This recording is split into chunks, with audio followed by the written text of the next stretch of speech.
दोस्तों आज हमारे साथ रवि टौरी सर हैं।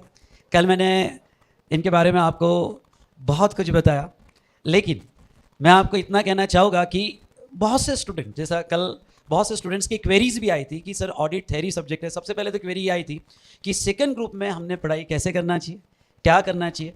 फर्स्ट ग्रुप को मैनेज करते हुए फर्स्ट ग्रुप को मैनेज करते हुए सेकंड ग्रुप की पढ़ाई, यानी हमारा फर्स्ट ग्रुप का भी रिवीजन हो और सेकंड ग्रुप की भी हमारी पढ़ाई हो। बहुत सारे स्टूडेंट्स ने ये सवाल पूछे क्लास के बाद, तो यहाँ पे और मुझे मैसेजेस भी आए। तो आज आपको रवि सर दो बातें बताएंगे। रवि सर आपका फर्स्ट हाफ आवर लेंगे, उसके बाद मैं जीएसटी कंटिन्यू करूँगा।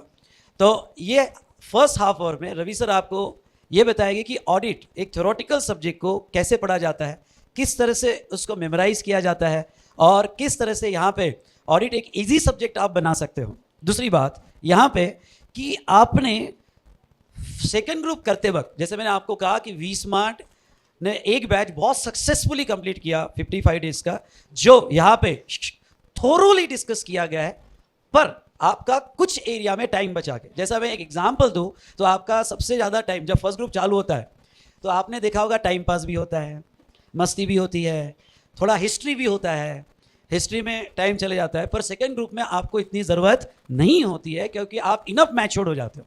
तो हमने वो एक्सपेरिमेंट किया, हमने बस यहाँ पे टाइम आपका जो सेव किया है वो है कि टाइम पास कम, ओके, छुट्टियाँ कम, और रिवीजन जो है आपका फ्रीक्वेंट रिवीजन होगा। पर बहुत सी जगह जहाँ हिस्ट्री की अब आपको ज़रूरत नहीं है, जहाँ रिक्वायर्ड है, ओके, जैसा फंड फ्लो, कैश फ्लो, आप अकाउंट में एक नॉलेज ले लेते हो, उसके बाद में एफएम में आपके लिए ईजी जाता है।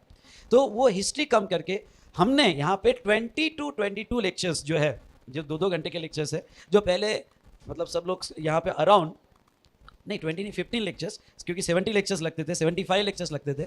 तो ये लेक्चर्स को हमने यहाँ पे पूरा कंसाइज किया है, थोरो डिस्कशन किया है और सक्सेसफुली बैच कंप्लीट किया है। इसका सबसे बड़ा फायदा आपको ये है कि अगर आपका 10 अगस्त तक सेकंड ग्रुप हो जाए तो आप बहुत अच्छे से मैनेज कर सकते हो, दोनों ग्रुप अच्छे से मैनेज कर सकते हो। तो चलिए रवि सर आपको एक ग्रेट इंसाइट देंगे आज अबाउट ऑडिट और आपकी प्लानिंग कैसे होनी चाहिए। तो आपका पहला आधी घंटा जो है यहाँ रवि सर लेंगे। So yes Ravi sir, welcome. यहाँ पे मैं अब डायस रवि सर के हाथ में सौंपता हूँ, इसके आगे रवि सर कंटिन्यू करेंगे, ठीक है सर? ओके, सो यहाँ नहीं ओके, तो चलिए रवि सर प्लीज आप कंटिन्यू कीजिएगा। Hello hello, thank you sir. Sir बच्चों के बारे में इतनी बारीकी से सोचते हैं, number of hours, number of days, कि सर ने पिछले बार इस बात पे बहुत जोर दिया कि कैसे बच्चों का टाइम सेव करके, क्योंकि अगर आखिरी के 3 महीने में अगर आपको 10-15 दिन ज़्यादा मिल जाए उसकी वैल्यू बहुत ज़्यादा है, करेक्ट? तो सर ने पूरी प्लानिंग करवाई और मैं उसी प्लानिंग को आगे लेकर चलूँगा। सर आज खुश तो बहुत होंगे आप। यार वही लेक्चर्स कंटिन्यूअसली चलते, वो सीक्वेंस चलता है, बीच में कोई तड़का लगे तो मजा ही अलग रहता है। नहीं तो बोले नहीं तो सुबह कॉस्टिंग, फिर टैक्स। सर को देख के हंस रहे हो, सर बोले मेरे ऊपर जोक मारेंगे। ओके, तो भाई हम भी बीच में ऐसा कोई लेक्चर आ जाए तो मजा बहुत आता है, तो मैं थोड़ा मजा ही कर ले भाई। चलिए बच्चों, ऑडिट में और किसी भी सब्जेक्ट में definitely understanding is extremely important. बिना अंडरस्टैंडिंग के तो कोई चीज चलती नहीं है। डीप रूटेड अंडरस्टैंडिंग क्यों है कॉन्सेप्ट, क्या है कॉन्सेप्ट और कैसे फ्रॉड्स को पकड़ना है, इन सब चीजों के ऊपर सबसे ज्यादा फोकस रहता है। लेकिन मानो नहीं मानो, याद रखना भी जरूरी है। आप कॉन्फिडेंट कब फील करते हो? जब आपको याद हो गई है चीजें, तब आप अप्लाई कर सकते हो। Yes no? अब याद कैसे रखना? It's a continuous evolution. जैसे पुराने जमाने में इस चीज पे बहुत ज्यादा ध्यान था, आज भी है, कि आप चीजों को रिपीट करते जाओ। आप जितना रिपीट करते जाओगे, रिवाइज करते जाओगे, उतना आपकी मेमोरी डेवलप होगी डेफिनेटली। बट देन इसके साथ साथ में आजकल बहुत ज्यादा इनोवेशंस हो गए मेमोरी को लेकर, तो हम लोग उसी के ऊपर ध्यान देने वाले हैं। क्विकली, फटाफट कुछ बेसिक्स मैं बच्चों को हमेशा बताता हूं भाई, जिसके बारे में आप, जिससे आप सुन रहे हो उसके बारे में पता होना चाहिए। आप देंगे 10th में 73 थे, फिर 93, 20% का इंक्रीज है। ये बच्चों को मैं बताता हूँ इसलिए कि आप सब जिस लेवल पर भी आज हो, you can have a celebrity sir, जिसके ऊपर भी आप हो, you can have a drastic improvement, correct. Then I have been a district topper in my first, जो सीए फाउंडेशन P1 था हमारे समय पे। I have been district topper in P2, I have been a rank holder there. I did my articleship with PricewaterhouseCoopers Mumbai office, and तब मैंने realise नहीं किया, but then today when I look back, I didn't clear my finals in one go. बहुत सारी चीज़ें थी जो हम क्लास में डिस्कस करेंगे कि क्या क्या चीज़ें आपने अवॉइड करनी चाहिए, नहीं तो आपको अटेम्प्ट लग सकता है। So I clear in the second go, ठीक है।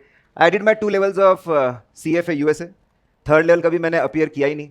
तो अगर किसी को CFA USA में इंटरेस्ट है, so they can may be interact with me during articleship. Is one of the finest time of your CA journey, finest. उसकी हर बात आपको जिंदगी भर याद रहती है। And I had opportunity exposure to the best of the auditing practices. Listed companies में I work with Nicholas Piramal, a big pharma giant. I work with Vodafone, तब हचीसन SR था, तो टेलीकॉम कंपनी। और उसमें भी प्राइवेट कंपनीज की बात करूँ तो I work with Sony Entertainment Television. तो मीडिया इंडस्ट्री का जो ग्लैमर, और सैटरडे एंड सैटरडे पार्ट, मतलब मीडिया इंडस्ट्री चलती वैसे। So I had opportunity with that. I worked with IIFA awards, Apsara awards, PwC के पास में सारे अवार्ड्स के ऑडिट थे, सो वर्क विद देम। बहुत सारी फॉरेन रिपोर्टिंग्स भी किए, जर्मनी की, हांगकॉन्ग की। आप सब लोगों को पता होगा कि फाइनेंशियल स्टेटमेंट्स इंडिया के लिए अलग से बनाने पड़ते हैं और बाहर के लिए अलग से बनाने पड़ते हैं। That is foreign financial reporting. और आप लोग भी जब आर्टिकलशिप में जाएंगे तो आपको देखने को मिलेगा।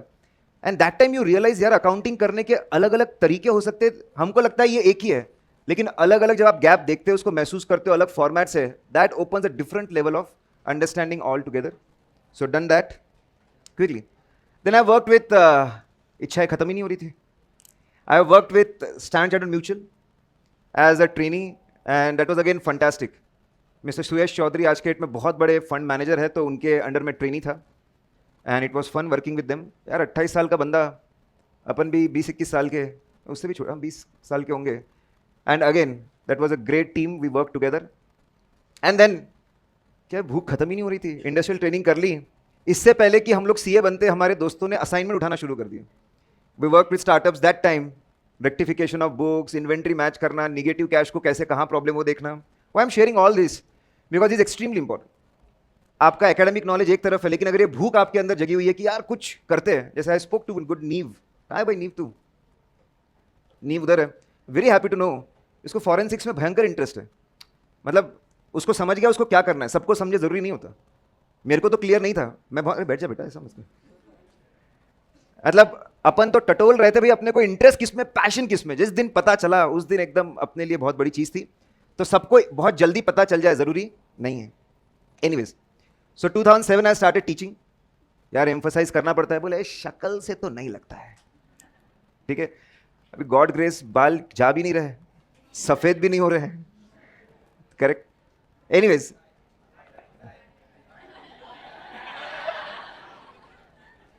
जमाना खराब है, सच्चाई पे कोई विश्वास ही नहीं करना चाहता, ठीक है, बराबर। जो करते होंगे सोचते होंगे। Now and across India I had opportunity to teach students, but then मैंने बोला कि इतना घर से लगाओ, नागपुर में बैठ के आराम से सब चीज़ें चल रही है। So I never thought of taking regular classes here in Pune. लेकिन again pandemic, best thing, Vishal sir ने 5 साल पहले मेरे को बोला था कि तू यार निकलता क्यों नहीं नागपुर से रेगुलर बैच के लिए। तो मैं नहीं बोलता था हमेशा। फिर पहली बार पैंडेमिक में ऐसा हुआ, एक काम कर, वही रह तू, ऑनलाइन ले ले, let's start with that. But then जब मैं जुड़ा और बच्चों से इंटरेक्ट करने लगा, तो मैंने सोचा यार ये भी करना चाहिए, करेक्ट। नाउ गाइज, मैंने बोला कि यार मेमोरी के अंदर बहुत सारे इनोवेशंस होने चाहिए। पहले मैं आपको बता दूं कि मेमोरी अपने आप में एक जर्नी है। जब हम लोग बैकग्राउंड बताते हैं तो थोड़ी मेमोरी क्रिएट होती है, फिर कंटेंट बताते तो मेमोरी और इंप्रूव होती है, जब उसके ऊपर एग्जाम्पल क्वेश्चन करते तो और इंप्रूव होती है, रिवीजन करते तो और। ये जर्नी है। अगर आप लोगों को ऐसा लगता होगा कि मैं एक बार पढ़ूं और मेरे दिमाग में एब्सोल्यूट क्लैरिटी के साथ मैं एकदम याद कर लूं सब कुछ, तो मुझे लगता है कि आप गलत सोच रहे हो। जब एक ही कॉन्सेप्ट के ऊपर अलग अलग तरीकों से, अलग अलग डायरेक्शन से उसके ऊपर आप काम करते हो तो वो निखर कर आता है और मेमोरी बनती है। दूसरी बात कि कितना भी अच्छे से हम कॉन्सेप्ट्स को पढ़े, कितने भी अच्छे से याद करें, ठीक है, उसके बाद भी ये होता है कि हम चीजें भूल जाते हैं। और मुझे लगता है कि अधिकांश लोगों के साथ, unless you are blessed with a photogenic memory, मेरे बुआ जी का बेटा है, उसको देखकर मेरे को डिप्रेशन आता है, गोल्ड मेडलिस्ट है, कॉमा के साथ रटता है वो, तो इंसान क्या है? 10 साल पहले तेरे बर्थडे पे हमने क्या किया था वो याद रहता। अरे भाई बस आज के दिन तो मत कर मेरे साथ ऐसा। इफ समवन इज, नहीं होते, people are blessed, but then आपने बहुत जल्दी समझना चाहिए कि आप उनमें से हो क्या। अगर आप हो तो मैं ही भगवान हूं, और अगर नहीं हो तो फिर इंसानों जैसे रहना, और फिर ना हो तो भूलना चीज़ों को, मतलब भूलना, it is going to be part and parcel. लेकिन आपके पास में वो टूल्स होने चाहिए, वो तरीके होने चाहिए कि कैसे आप चीज़ों को फटाफट रिवाइज कर सके। और आज का ज़माना है इम्प्रोवाइजेशन का, how to make ourselves efficient and effective. अब देखिए, आपने कारो के बारे में सुना? कारो सेक्शन 143 हुआ क्या? अभी हुआ कि नहीं हुआ? तो फिर कैसे सुना? 143, एक मिनट, तो आप जब आप आपकी ऑडिट रिपोर्ट बनाते हो तो अनेक्स्चर में एक रिपोर्ट अटैच करनी पड़ती है, 21 क्लॉजेस होते हैं, और आपसे ये एक्सपेक्ट किया जाता है कि हर clause number as it is आपको याद हो with the content. Clause number आपको याद करना पड़ता है कि ये क्लॉज किसके लिए। अब ट्रेडिशनली हम क्या करेंगे, इसको एक बार पढ़ेंगे, 2 बार पढ़े, कुछ बच्चे तो बोलते हैं एक बार पढ़ लिया, याद रहा तो रहा, नहीं तो जाने दो। लेकिन अब यहां पे इनोवेशन कैसे हो सकता है? अगर मैं आपको बोलूं कि हम पूरे 21 क्लॉजेस याद कर सकते हैं विद इन फ्यू मिनट्स, और अगर भूले तो पैसे वापस, प्रोपोर्शनेटली। भाई मैं भी इधर सीए बैठा हूं वो भी मारवाड़ी खून है लाओ। अच्छा सर भी किसी को अंदर से बहुत मजा आया लाओ, फाइन, फटाफट ध्यान देंगे। Now listen guys, we are focusing on the techniques, ध्यान दीजिए। अब मैं आपको इनोवेटिव टेक्निक बताता हूं कि कैसे आप एक बेहतरीन चीज को यूज करके आप चीजों को याद रख सकते। आप सब लोग इस बात को अग्री करते होंगे that our photogenic memory is much more stronger, yes no, then remembering the text. अब ये 6 क्लॉज है, अलग अलग क्लॉज है, ठीक है। अब आपकी एफिशिएंसी 50%, मिनिमम 50% से कैसे बढ़ सकती है, दूसरे बार में तो 100%। अब देखिए हमने क्या किया, व्हाट वी डिड, कि हमने एक टेक्निक बनाई, इमेज रिकॉग्निशन टेक्निक। एक सिंपल सी कहानी बनाई, ठीक है। सर आपका नाम? ओमकार। सर ओमकार होनहार, बुद्धिमान, शक्तिमान है। क्या मजे लेने से पहले तारीफ कर देने का? तो ओमकार, ऐसा हम इमेजिन कर रहे हैं कि सीए बन चुका है, और अब ओमकार नहीं क्या, 7वें आसमान पे। अब आपको सिर्फ ध्यान देना, इमेजेस पे कुछ रीड मत करो। कहानी में ऐसा है कि 6 वेबसाइट्स है, सीए बनता है फ्लिपकार्ट पे, प्रोफेशनल एक्सेसरीज। अब मुझे हर चीज़ प्रोफेशनल चाहिए, ब्रांडेड चाहिए, बहुत सारी शॉपिंग करता है। सिर्फ इमेज पे ध्यान दो कि फ्लिपकार्ट लिखा है, येलो कलर का लोगो है। अब now I am a C, I want to fly, ticket book करो, दिल्ली, कोलकाता, मुंबई, हर जगह पे इंडिगो से टिकट बुक कर लेता है। अब सिटी में जाके किससे बात करनी, लिंक्डइन से पता चलेगा, तो लिंक्डइन का लोगो आपको वापस याद रखना है। अब सब पता चल गया। अब लाइकोज मेल है, एक मेल सर्विस है, स्पेशल मेल सर्विस है। बोले छोटा मोटा जीमेल दुनिया यूज करती, मैं नहीं, प्राइवेट मेल सर्विस यूज करता है। ही इज अ सीए ना, ही विल फ्लाई। तो लाइकोज मेल सर्विस है, और उसके डॉक्यूमेंट्स कहाँ पे? ड्रॉपबॉक्स का नाम सुना आपने? हाँ भाई, टेक्नोलॉजी में अच्छे हो फिर आप। It's a cloud service. Finally he is ready, airport पे बैठा है, बोले सीए में सब सिखाया, लेकिन करंट अफेयर्स जिसमें मुझे बहुत इंटरेस्ट है। तो सीएनएन के साइट पे जाके, ठीक है, उसने करंट अफेयर्स देखा क्विकली। सिर्फ मुझे इमेजेस से, नाम वाम सब भूल जाओ। पहले कौन सा लोगो है, उसके बाद राइट साइड में ऊपर, उसके नीचे कौन सा है, उसके बाद रेड में। हो गए 6 क्लॉज याद। Flipkart is for fix assets, IndiGo is for inventory, LinkedIn is for loan to related parties, Lycos is for loan to directors, Dropbox is for deposits, CNN is for cost records. अभी आपको कुछ भी नहीं मालूम, but I am saying how you can make memorisation very effective quickly. Flipkart is for, IndiGo is for, LinkedIn is for loan to related parties, Lycos is for loan to director, blue box deposits, red में।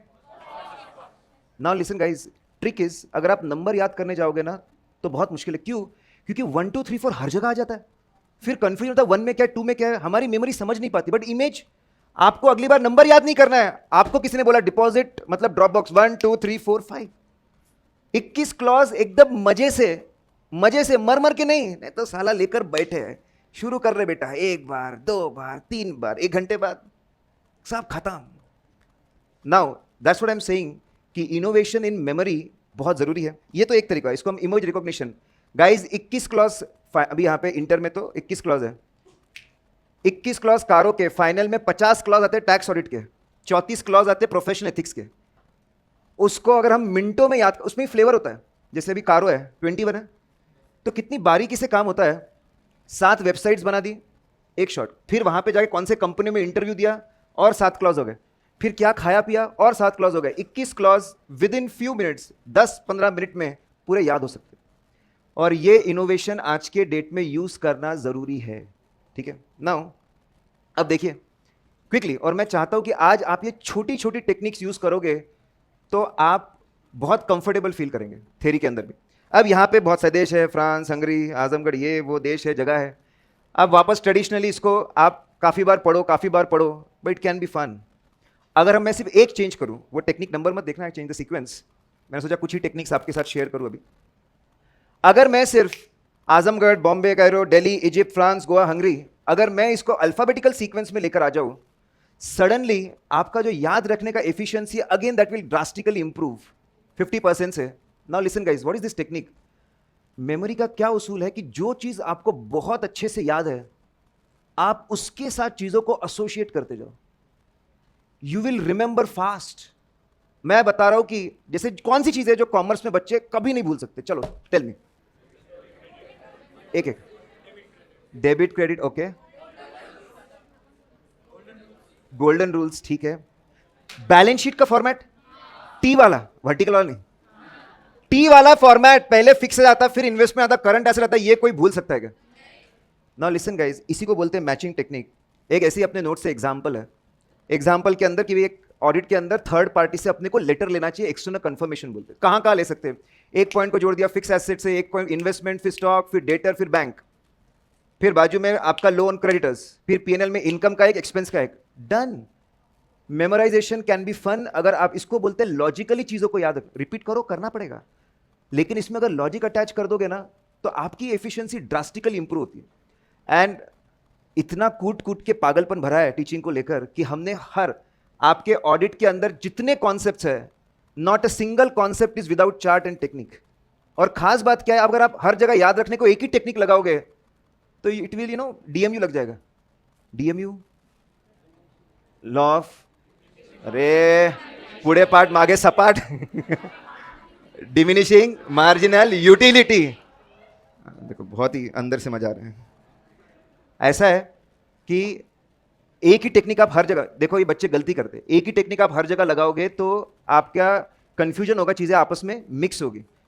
Now अब आपके 35 standards on auditing है, और अगर मैं आपको बोलूं कि कुछ ही मिनटों में वो भी याद हो जाए, सर आपको ज्यादा ही ना हवा में, अरे भाई अब 35 स्टैंडर्ड है और मैं सिर्फ एक ओवरव्यू दे रहा हूं कैसे चीजों को इनोवेशन के साथ में आप चीजों को याद रख सकते हैं। और अगर आपको कुछ नोट ही करना है तो बस टेक्निक क्या थी, पहले कौन सी थी? इमेज रिकॉग्निशन, फिर क्या था? Matching technique. Now listen guys, अब ये तो ठीक है, अब 35 स्टैंडर्ड है और इंस्टीट्यूट एक्सपेक्ट करती है कि हर स्टैंडर्ड का नंबर और उसका एसोसिएशन आपको याद रहे। 35 गिनती की तो कमी नहीं, और इंस्टीट्यूट की जब किताब है कोई कमी नहीं है। अब देखो 4 लिखे, मैं कैसे याद करवाता हूँ, और अभी तो हमने ऑडिट का मतलब भी नहीं समझा फिर भी याद हो गया, कमाल है। नाउ लिसन, 210, देखो ये थोड़ी सी क्रेजी टेक्निक है। जब मैंने इसको पहली बार डेवलप किया तो ऑफिस में पहले 4 लोगों को पढ़ाया तो पागल हो गए वो। फिर मैंने बोला देख मेरी इमेज उससे मत बनाना, इसलिए पहले ही बता दो भाई मैं अंडरस्टैंडिंग वाला आदमी हूँ, सर से इंस्पायर्ड हूँ, अंडरस्टैंडिंग पे ध्यान देते बहुत ज़्यादा, इसलिए टेक्निक बताने से पहले मेरे को डिस्क्लेमर देना पड़ता है, don't make my image from this. बोले ये तो अजीब है। बोले अब सुनो, बोलने के तरीके से किस तरीके से चीज़ें याद हो सकती है। 210 एक स्टैंडर्ड है, एंगेजमेंट लेटर। 2 लोग मिलकर एक लेटर बना रहे हैं, बोलो कौन सा लेटर? सर ये तो पगलापन है। नाउ अरे मैं बोल रहा हूं तुम भूलने की कोशिश करोगे ना तो भी नहीं भूल पाओगे, और भूले तो पैसे बहुत जरूरी है। नाउ ऐसे 220 है क्वालिटी ऑफ ऑडिट, दो लोग कंधे से कंधा मिलाकर काम कर रहे हैं, क्वालिटी इंप्रूव हो जाएगी। 230 सेकंड पेज के बाद थर्ड पेज आता है ऑडिट डॉक्यूमेंटेशन। डॉक्यूमेंट्स है, पेजेस है। जो लोग 2 का 4 करते हैं वो क्या होते हैं? Now this called wild connection. Quickly मैंने एक बार पढ़ा, एक बार बताया क्विकली। 2 लोग एक लेटर साइन करे, कौन सा है? कंधे से कंधा मिलाकर काम कर रहे हैं। सेकंड पेज के बाद जो 2 का 4 करते हैं, इट कैन बी फन। अगर आप थोड़ा नजरिया, अगर थोड़ा सा हर कॉन्सेप्ट के अंदर अगर इसको मिलाया जाए ना, तो पढ़ने में जबरदस्त मजा आ सकता है। Memory can not be a pain, it can be pleasure. Now quickly, अभी आप कॉस्टिंग में पढ़ते होंगे, परचेस करते हैं तो 10 तरह के डॉक्यूमेंट्स बनते हैं। अब फिर एक चेंज कर दो, देखो ये बहुत छोटी छोटी चीजें हैं, how you can remember things so effectively. एक चेंज में कर दूं यहां पे, मैं अगर क्विकली, अगर स्टॉक की जरूरत है, प्रोडक्शन डिपार्ट, थोड़ा सा इमेजिन आपको करना पड़ेगा। प्रोडक्शन मैनेजर कौन सा डॉक्यूमेंट उसको स्टॉक की जरूरत है वो बनाता होगा? Stock requisition note. Yes no? Stores में गोडाउन मैनेजर बोलता है स्टॉक है कि नहीं है, तो मुझे खरीदना पड़ेगा, वो क्या बनाता होगा? Purchase requisition note. अब परचेस मैनेजर है, वो बोलेगा कि सभी सप्लायर को मुझे क्या भेजो? कोटेशंस। बेस्ट जो कोटेशन होगा क्या प्लेस करेंगे? गुड्स जब फैक्ट्री में उतरेंगे तो उसको चेक करेंगे, that will be quality check. फिर क्वांटिटी कितनी हो गिनेंगे, एक डॉक्यूमेंट पे लिखेंगे, that is good receipt note. Stock register में एंट्री मारेंगे। कुछ दिनों के बाद में बड़े पैसों के लिए क्या आएगा? Purchase invoice. ड्यू डेट पे हम क्या पे करेंगे? नाउ लिसन गाइस क्विकली, पहले क्या बनाया? Stock requisition note. उसके बाद में क्या बना? Purchase requisition. उसके बाद में क्या है? कोटेशन। फिर परचेस ऑर्डर, फिर क्वालिटी चेक, फिर जीआरएन, फिर स्टॉक रजिस्टर में एंट्री, फिर परचेस इनवॉइस, फाइनली पेमेंट। एक चेंज किया हमने, दैट इज प्रैक्टिकल फ्लो। इससे जबरदस्त टेक्निक नहीं हो सकती। अगर आप प्रैक्टिकल लाइफ में स्टेप बाय स्टेप कैसे करते हो, अगर वो आप इमेजिन कर लो, तो आपके दिमाग में चीजें फिट हो जाएगी। और मैं आपको बता रहा हूं, ये सब टेक्निक में अंडरस्टैंडिंग ओरिएंटेड टेक्निक, क्योंकि मैं कितना भी अच्छे से आप पढ़ो, भूलना है, लेकिन अगर आपकी ये छोटी छोटी चीजें आपने ध्यान रखी तो रिकॉल बहुत फास्ट होता है। नाउ फटाफट, अब ये फिर बैंक ऑडिट करेंगे तो ऑडिटर को अलग अलग लॉस का नॉलेज रखना पड़ता है। भाई साहब, जब ऑडिट करने जाते हो ना, तो लड़ाई पे जाते हो। इंडिया पाकिस्तान का रहता है, वहाँ पे अकाउंट्स टीम और यहाँ पे ऑडिट टीम। अपना काम है गलती निकालना और उनका डिफेंड करना। और वहाँ पे जाकर अपने को अपना नॉलेज बताना पड़ता है, कौन से एक्ट लगते, सेक्शंस लगते, अपने को पता होना चाहिए। अब इतने सारे हैं, क्विकली ये तो और आसान। अब इतने याद कैसे रखना? अगर मैं ऐसा बोलूँ, 1934 में पूरे बैंकिंग सेक्टर को सुपरवाइज करने के लिए आया आरबीआई, लेकिन उसको पावरफुल बनाने के लिए 1914 में उसको पावर देने के लिए आया बैंकिंग रेगुलेशन।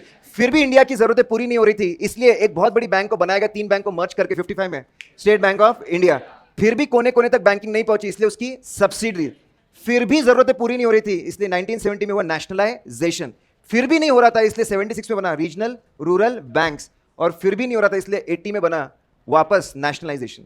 आपने इकोनॉमिक्स में पढ़ा होगा, पहले 14 बैंक, फिर 6। अच्छा सुनो मजे की बात, फिर भी बैंकिंग सर्विसेज नहीं पहुंच रही थी। 1990s में सबसे बड़ा चेंज आया, प्राइवेटाइजेशन। और उसके बाद से इंडिया की banking change like anything, that one thing. लेकिन अगर आप इस फ्लो में पढ़ो, 34 में क्या है? फास्ट, पावरफुल बनाने के लिए कौन से साल में?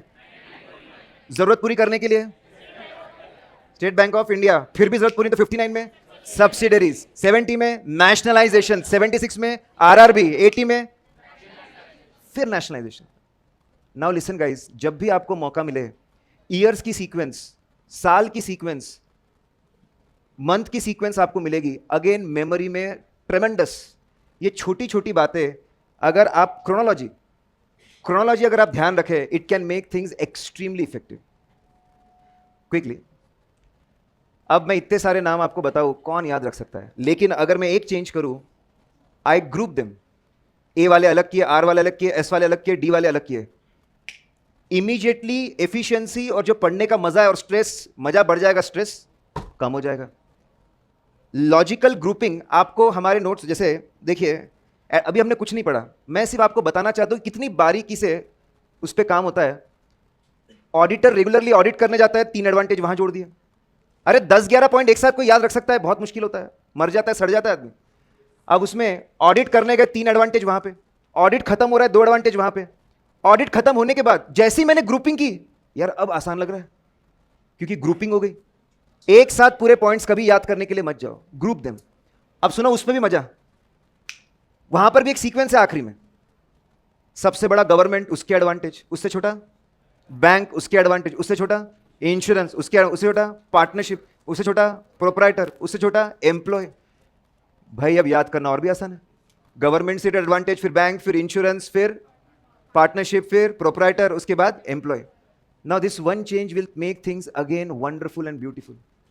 इसमें और मजा आएगा। नाउ गाइज इसको ग्रुपिंग बोलते हैं। और मैं आपको बता दूं कि जितने कॉन्सेप्ट है, हर कॉन्सेप्ट के लिए चार्ट और उसके अंदर अंदर कोई ना कोई तरीका रहता है कैसे इसको याद रखना। नहीं रहा तो पैसे, अरे प्रोपोर्शनेटली बाद में बोलते हैं, ठीक है। नाउ देखो अभी जितना समय उसके अंदर जो टेक्निक्स है, कैसे चीजों को हम बेहतर बेहतर और बेहतर बनाते हैं। और ये आखिरी में लास्ट टेक्निक अभी के लिए, कि ये तो सर इतने जबरदस्त सर के विजुअलाइजेशन के साथ पूरी स्टोरी होती है, बैकग्राउंड के साथ। क्विकली आपको इमेजिन करना है, लंबा सा एक आदमी है, क्या नाम लिखा है वहां पे? अरे क्या नाम लिखा है पहला? हार्दिक। कैसा है? लंबा सा है। मोटा सा बंदा है, हेमंत, बराबर। फिर एक दो लोग जाकर मिले, गोरा सा है, कौन? लितेश। अरे स्क्रीन पे देखो, गोरा सा कौन है? लितेश। उससे मिले। और थोड़ा डार्क कॉम्प्लेक्शन है, कौन है? विनोद। अब ये लोग जाकर बोले अभी छुट्टियां लगी है, कुछ शॉपिंग करते हैं। 2 चीजें खरीदी, एक खरीदी क्रिकेट बैट और दूसरा कैरम, एक आउटडोर और एक इंडोर। अब बोले खरीद लिया, शाम को आकर कुछ खाते, भूख लगी, क्या खाया?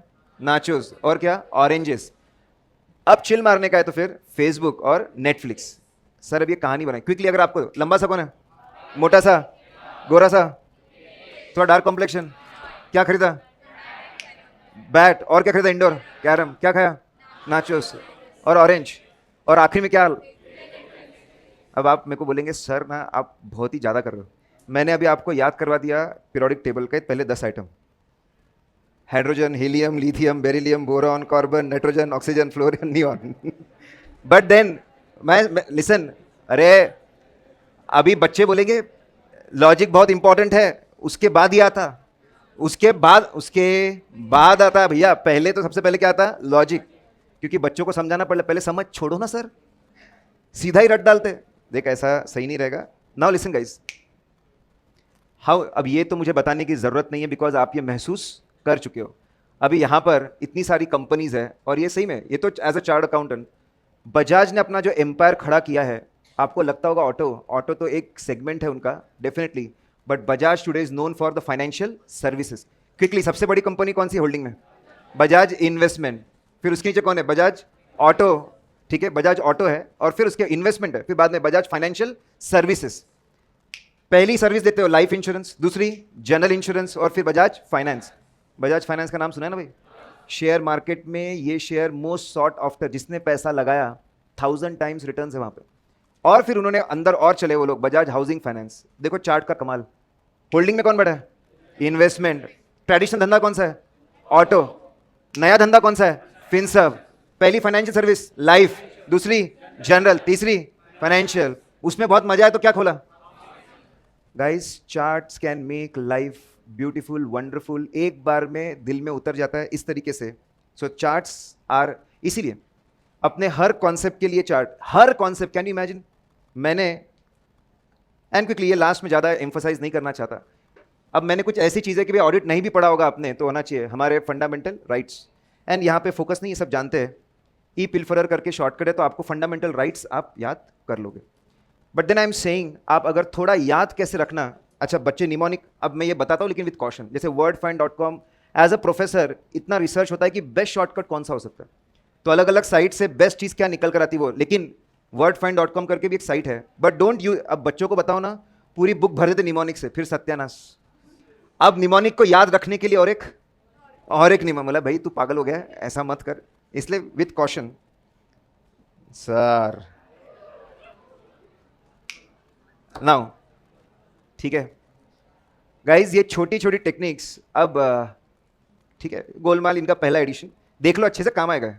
सर हमने देख लिया, आप चिंता मत करो। अब मुझे बताओ कि क्या चेंज हुआ सेकंड इसमें।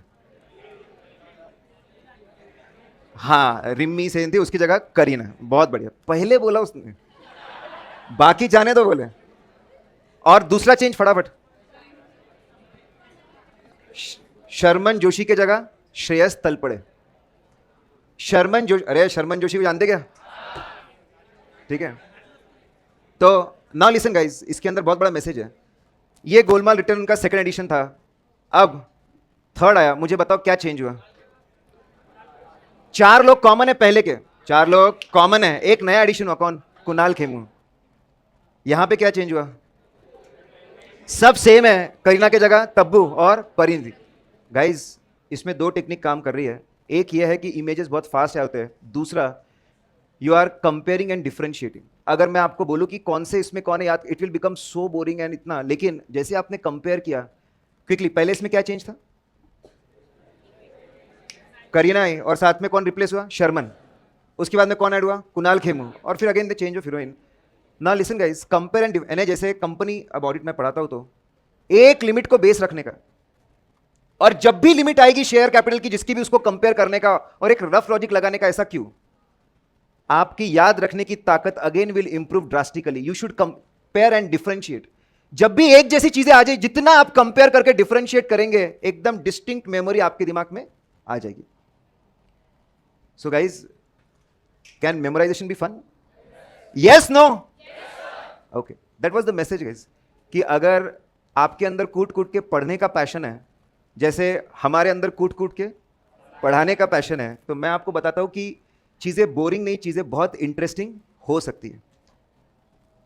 क्विकली एंड देखिए, now what we have done, हमारे रेगुलर नोट्स में every concept has a number. दिख रहा है आपको लेफ्ट साइड में? आपके चार्ट बुक में भी हर चार्ट के लिए वही नंबर है कि भाई अगर इस कॉन्सेप्ट का मुझे चार्ट देखना है उसी सीक्वेंस में, अगर आपको डाउट पूछना है ये कॉन्सेप्ट नंबर बोल दो, इट इज क्लियर। अगर मुझे इंपॉर्टेंट देना है तो सिर्फ कॉन्सेप्ट नंबर की लिस्ट देता हूं, सबको पता होता है एग्जैक्टली क्या आईएमपी है। और खास बात, हर क्वेश्चन के, हर कॉन्सेप्ट के बाजू में क्वेश्चन नंबर और एमसीक्यू नंबर, 500 क्वेश्चन है अपने क्वेश्चन बैंक में, पूरे लिंक्ड है। कॉन्सेप्ट पढ़ा तो पता होना चाहिए, क्लास में तो करेंगे ही, कि इस कॉन्सेप्ट पे कैसे क्वेश्चन आता और इस कॉन्सेप्ट पे कैसे एमसीक्यू आता। Each and every question number and each and every MCQ number is linked. और हर कॉन्सेप्ट के लिए आपको मिलेगा चार्ट, चार्ट के नीचे मिलेगी थ्योरी और उसमें सारे keywords highlighted. Across the book standardization है। नाउ और मजे की बात, सर ज्यादा मजा मत करो, लिसन गाइस, नाउ कितनी गहराई है ये देखो। Every question as a heading, ताकि रिवीजन में बड़ी आसानी हो कि हेडिंग देख के ही समझ में आ कि अंदर कंटेंट क्या है।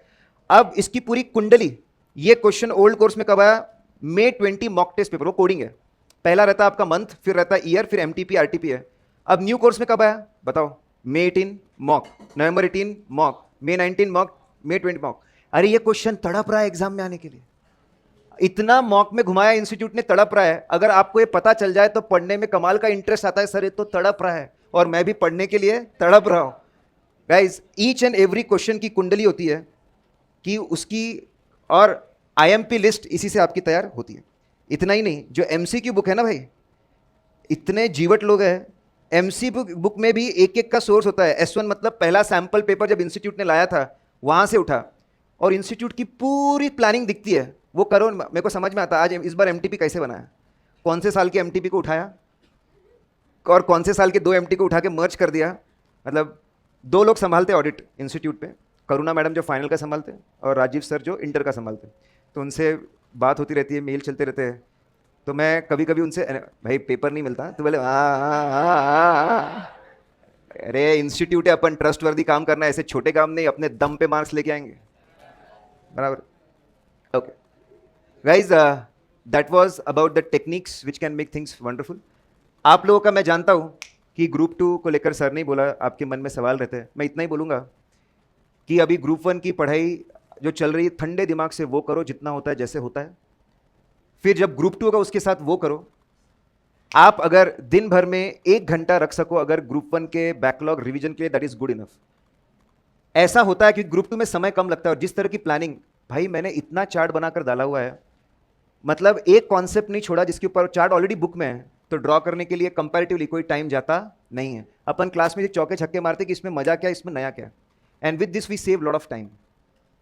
नाउ तो ग्रुप 2 के अंदर अगर आप क्लास ही अटेंड कर लो तो आपका बहुत सारा कंटेंट कवर हो जाता है। और मैं आपको तो एक और चीज़, सबके लिए एप्लीकेबल नहीं है। कुछ लोग जो शायद ग्रुप 1 में बहुत मजे में थे, पहले उड़ रहे थे ऐसे, ऑनेस्टली बोलो, है ना, अब हाथ उठाने के लिए कौन बोलेगा, सिर्फ कर देना कि कुछ लोग इतना उड़ा सर, मैं पुणे में नया नया आया तो कि मैं खो ही गया हूँ कि नहीं।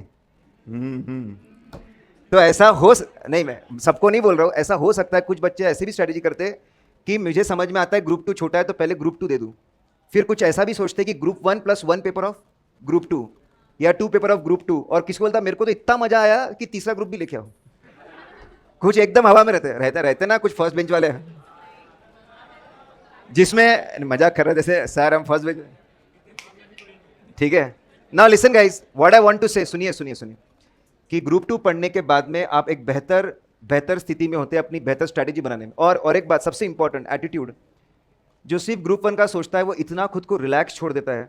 मैं आपको लिख कर रहता हूँ कि वो घर इतना फैल जाता है वो, और उसका कभी कभी पढ़ने का तरीका इतना विचित्र हो जाता है, ठीक है, कि वो स्पेलिंग भी रटना शुरू कर देता है कुछ, क्योंकि मेरा सिर्फ क्या है, अबे ग्रुप 1 है कहता कुएं में कूदेगा तू।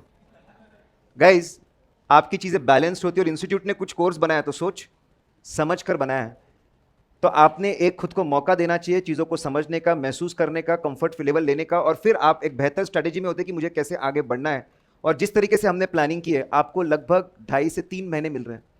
That is very good to have a very good strategy, prepare and then appear for it. और अब एडवांटेज में लास्ट टाइम में लेकिन एक नया ट्रेंड दिखा भाई साहब, बहुत सारे बच्चे सेट ऑफ में पास हुए। सेट ऑफ सबको पता है?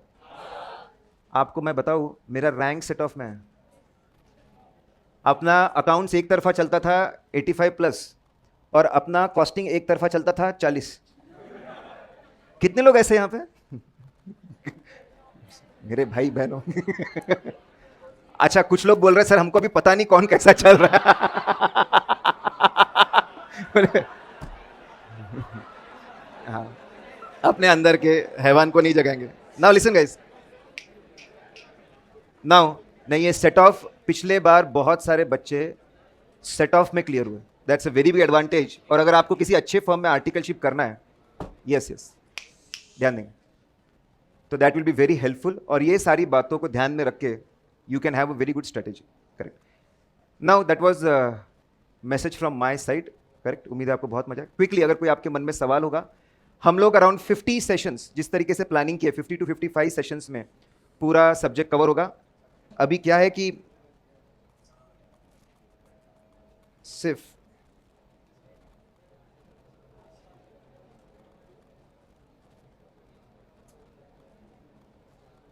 लास्ट थिंग देखिए, हमारे जो डिटेल में जाने की वजह से हर बैच में देखिए गूगल शीट होती है कि पहले दिन अपन ने क्या पढ़ा, उस कितने कॉन्सेप्ट्स कवर किए, उसका रिवीजन ऑडियो, हर लेक्चर का रिवीजन ऑडियो होता है। 12 से 14 घंटे में पूरा कवर हो जाता है।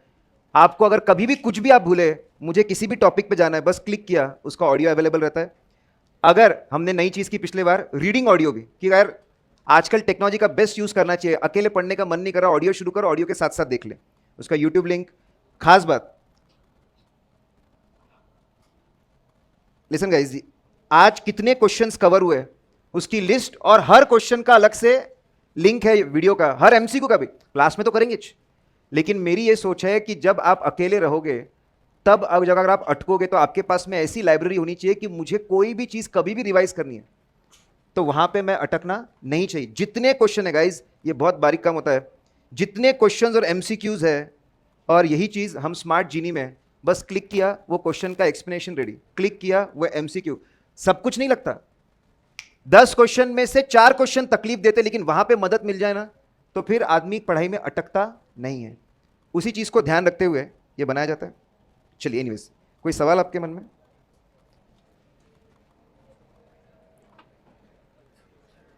Thank you sir. और आपके सामने आपके लेक्चर में, करेक्ट, मैं सर की तरफ देख नहीं रहा था ज़्यादा सो थैंक यू रवि। और यार तुम सब मेरे को बहुत ही ज़्यादा बड़ा बना देते हो, यंग हो यार सो हाँ हाँ हाँ हाँ, हंस बेटा हंस हंस हंस हंस हंस, हाँ हाँ, हाँ। तो चलिए, तो यस रवि सर, आपने जो मेमोरी टेक्निक बताई है बहुत ही अच्छी टेक्निक्स थी, और ऑडिट में इसकी बहुत ज़रूरत पड़ती है। मैं आपको एक बात बता दूं, इसलिए हम जैसे बहुत सी बार कहते हैं कि लर्न विथ फन, और यहाँ पे ऑडिट ये ऐसा सब्जेक्ट है कि जिसका जब आप अप्लीकेबिलिटी जानते हो, जैसे सर ने बिग फोर में आर्टिकलशिप किया है, और बहुत सारी बातें जो है यहाँ पे मैं जब इनके लेक्चर्स देखता हूँ तो सर अपने प्रैक्टिकल एक्सपीरियंस शेयर करते हैं, और आपने देखा होगा कि जब कोई प्रैक्टिकल चीज़ सामने आती है तो आपकी अंडरस्टैंडिंग बहुत ज़्यादा बढ़ जाती है। तो यस, वो सारी स्टोरीज़ सर यहाँ शेयर करते हैं, सारा प्रैक्टिकल एक्सपीरियंस जो उन्होंने अपने आर्टिकलशिप में लिया वो आप शेयर करते हैं, और मेमोरी टेक्निक्स के बारे में भी तो आपने देखा है। और जहाँ तक है, ये पहल वी स्मार्ट के सभी फैकल्टीज़ ने किया है कि आपको क्लास होने के बाद जो सपोर्ट होना चाहिए, जैसे मैं कहता हूँ कोई है जो आपका ख्याल रख रहा है, तो एग्ज़ाम तक जैसे जीनी बुक आपको पता है, उसका ऑडिट का भी आपका अवेलेबल होगा, ऑडियो बुक भी होगा। हमारी सारी फैकल्टीज़ इसके ऊपर बहुत मेहनत ले रही है। हम इस पे ज़्यादा बिलीव करते हैं कि स्टूडेंट्स को एग्ज़ाम तक किस तरह से सपोर्ट दिया जाए। ठीक है दोस्तों, तो आई होप ये सारी मेमोरी टेक्निक आपने समझी होगी, और किस तरह से आपको ये सब्जेक्ट में यूज़ करना है, या यस आपको आपने इन्जॉय भी किया होगा। So thank you Ravi sir. Yes दोस्तों, तो let's have a big hand for Ravi sir. Okay.